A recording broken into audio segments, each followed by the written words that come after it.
Bir bor ekan, bir yo'q ekan. Qadim zamonda bir boy bo'lgan ekan.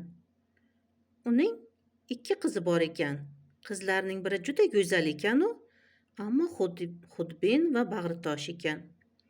Kenja qizi esa uncha chiroyli emas ekan lekin odobli va mehribon ekan.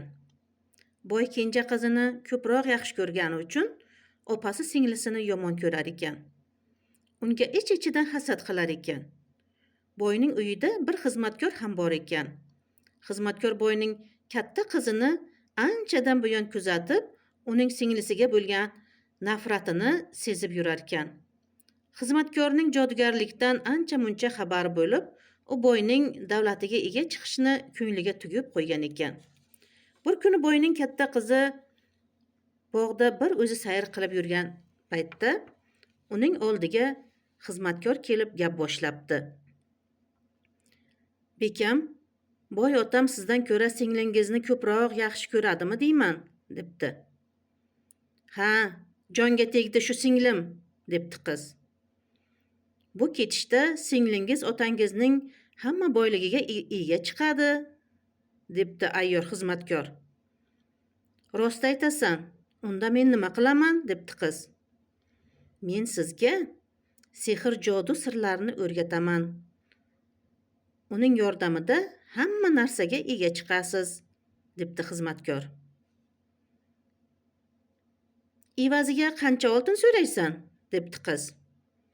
"Evaziga esa menga turmushga chiqasiz", debdi xizmatkor.